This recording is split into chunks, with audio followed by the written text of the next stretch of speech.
Hobby Quick Hits. A sports card podcast where we tackle the hobby's hottest topics in depth to help you navigate the sports card landscape and enjoy the hobby we all love. Here's your host, John Newman.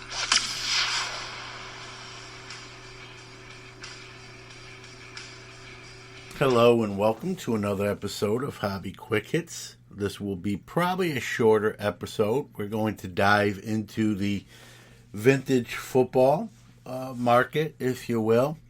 And when you think vintage football, you don't have to. It's not as far back as you think. I mean, we're talking, all eras, but today. But I mean, football careers are so short that I think vintage era in football is actually not as far back as baseball. And, we see what the current market's doing in modern cards, very, very strong. And same thing in vintage, but I think there's more opportunities on the vintage end to get some great deals, whether you're getting them to flip, whether you're getting them to for your personal collection. I think either way, there's some great opportunities, probably more on the vintage end than in the modern end. And it's something in the last couple months, not just football either, that I've really focused on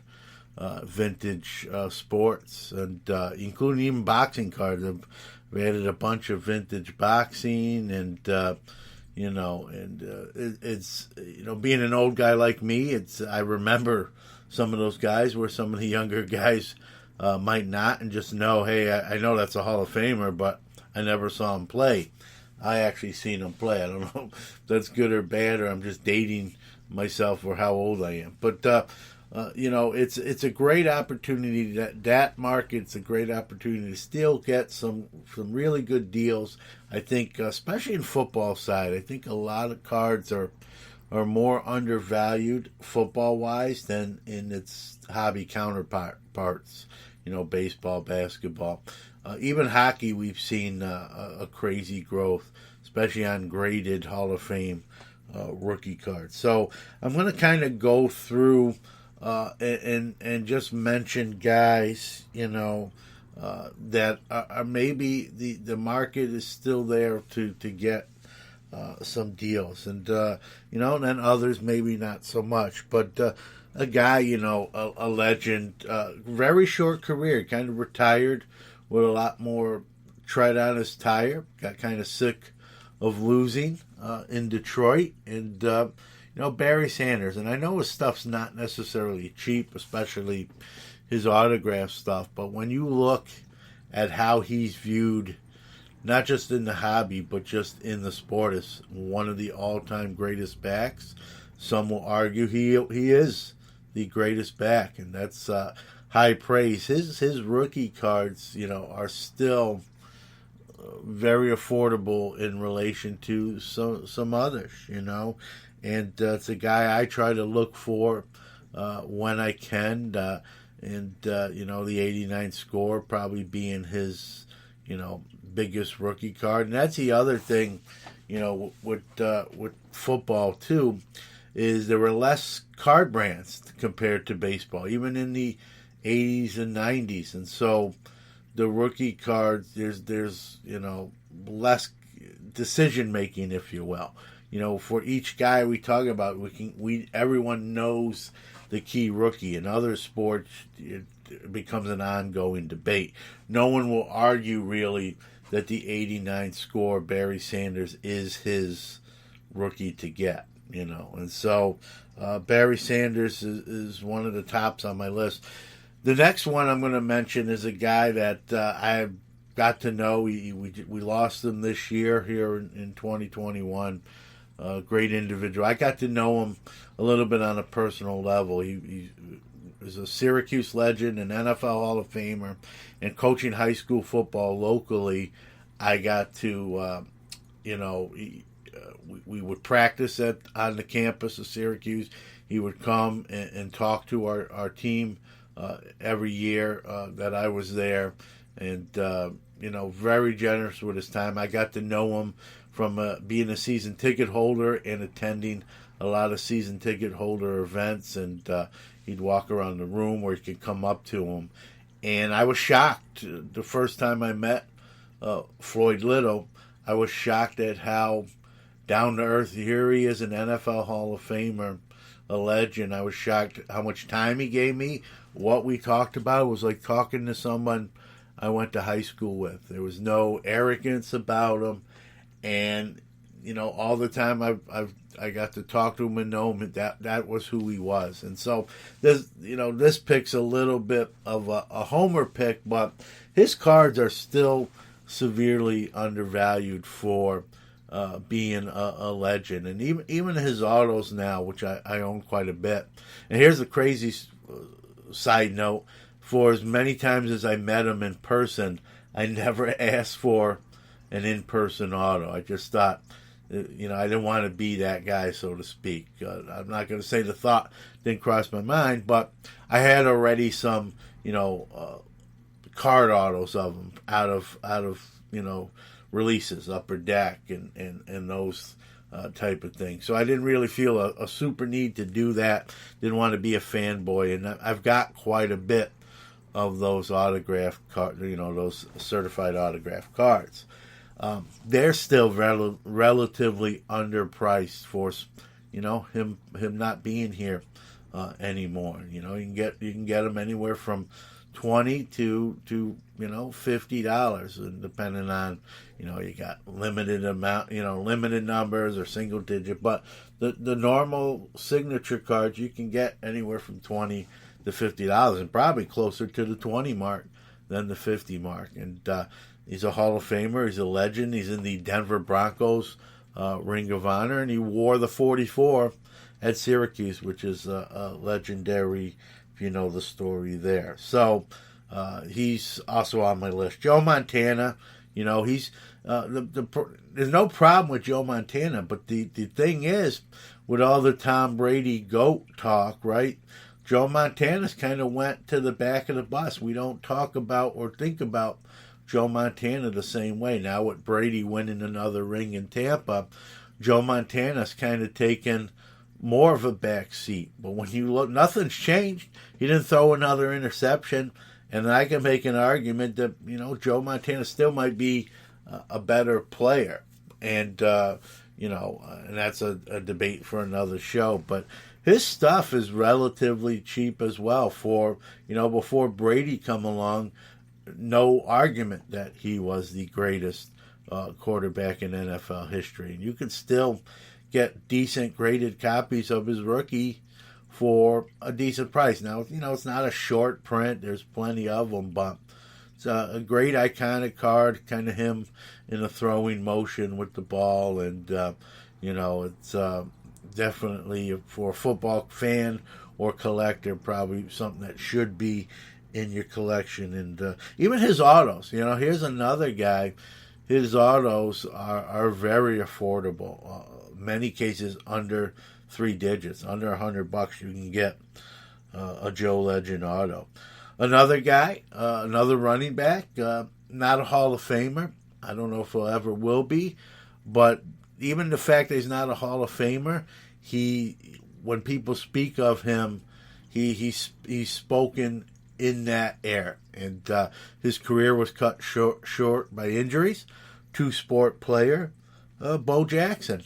I mean, Bo Jackson rookies, especially on the football side, very cheap. And, we can argue, he probably made more of a name for himself in football, although he had a pretty good, albeit short, baseball career. But Bo Jackson rookies and stuff like that are very affordable. However, his autos are not very affordable.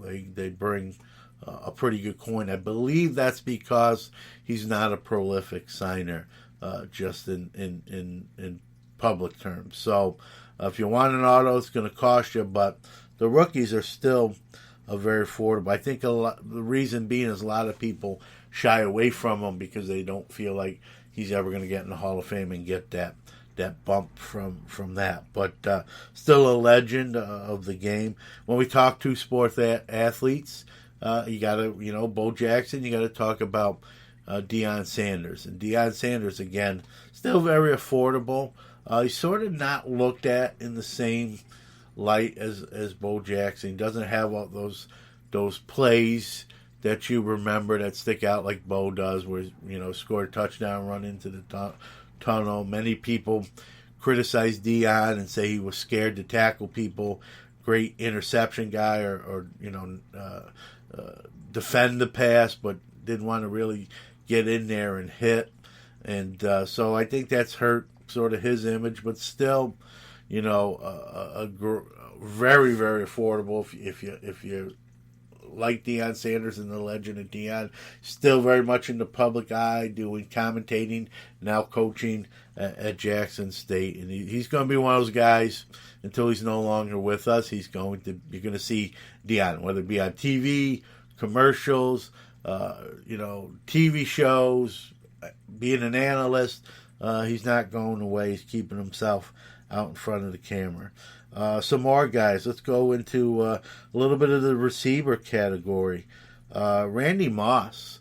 Moss, arguably, I know we all consider Jerry Rice the GOAT when it comes to receivers.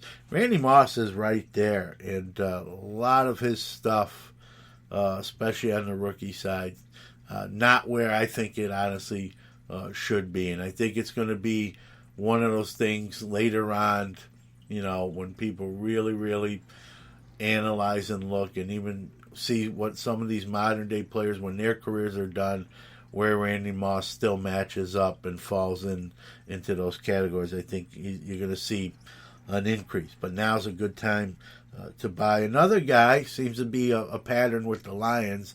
Another guy with a shorter career that retired early, maybe to stay healthy and just got tired of losing, just got into the Hall of Fame, so I'm sure his cards have taken a little bit of a bump due to the recent Hall of Fame election, but still, another guy severely undervalued, Calvin Johnson. And, you can get a lot of his rookies at a great price. Megatron, just a human highlight reel. And, again, another guy, he does get credit, I don't want to make it sound, but card-wise, still, to me, very, very undervalued. Another receiver, again, a little bit of a homer pick, being the Syracuse guy, Marvin Harrison, Hall of Famer, did it very quietly. When you think Peyton Manning, that was his guy. And put up, look up, you think I'm kidding, look up Marvin Harrison's receiving numbers. I think you'll be probably, unless you're really a huge football knowledgeable person, you're going to be surprised by the numbers that Marvin Harrison put up. Check him out. Going back to quarterbacks again, we talked about Montana.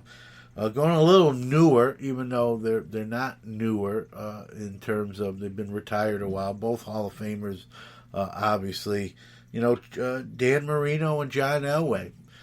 Dan Marino stuff, again, very affordable. I think never winning a Super Bowl and only playing in one in his rookie year and losing it and never getting back again has really sort of hurt him. And, it's a great opportunity to get rookies and early cards of him at a great price level. John Elway, who has a couple Super Bowls, but, I know it's kind of weird to say, but, it's not had success in the GM role in Denver as he did on the field. And that sort of tarnished his image. I've read a lot of articles where people want him fired or saying he would be fired if his name wasn't John Elway. So sort of the post-career has sort of tarnished a little bit. I don't know why, but a little bit of what he did on the field. And again, his rookies from that 84 set with Marino, still very obtainable, and even in graded form. And so these are just some. Another guy, real quick in close, I want to throw him in. Wasn't on my list. I just remembered him because it's a guy lately I've been making a lot of purchases of personally. Again, another quarterback. He's going in the Hall this year as well. Peyton Manning. Again, played in the shadow of Tom Brady. Always was sort of compared to Tom Brady. Well, he's a great quarterback, but he doesn't win the big games. And he won 2 Super Bowls. One with the Colts, one towards the end with Denver, and so he's got 2. But everyone is the litmus test for him is to hold you up against the players you played during your era, and they hold him up against Brady, and he can't.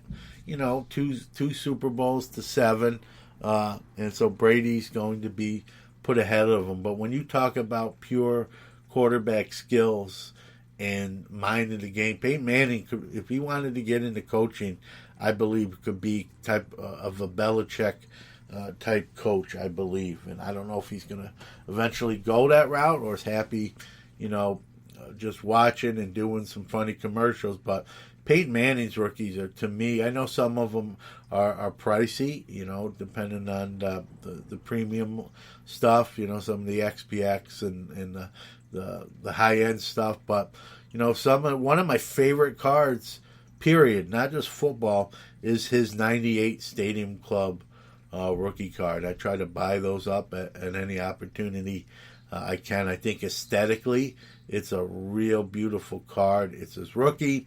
And again, I think it's undervalued for what it is. And so Peyton Manning still gives you some opportunities to get some, affordable rookie cards of a legend. I mean, arguably, if we're not counting Super Bowl wins, arguably one of the greatest quarterbacks to ever play the game. So I hope that gave you a few ideas or pointers. I when I do these, I don't want to get into specific cards too much. I just want to talk about players that might give you opportunities to get some great deals. And whether that's you're keeping them for the long haul, or I want to buy it today and sell it next year, I think there's some opportunities with some of these guys. I think the football market hasn't seen the same bump that the other markets have. I think that potential's still there. So there you go. I appreciate you listening. Stay safe, stay well. We'll see you next time on Hobby Quick Hits. Hey folks, thanks for listening to the show. Wanted to give out our social media links where you can follow the show even when you're not listening to it. On Twitter, we are at Hits Hobby, HitsHobby, HITSHOBBY. On Instagram, we are at Hobby Quick Hits Podcast, at Hobby Quick Hits Podcast, all one word. Our website is www.sportscardnation.net. Look for the link to Hobby Quick Hits. You'll find us there. And you can always text us on our text line, area code 315-491-0239.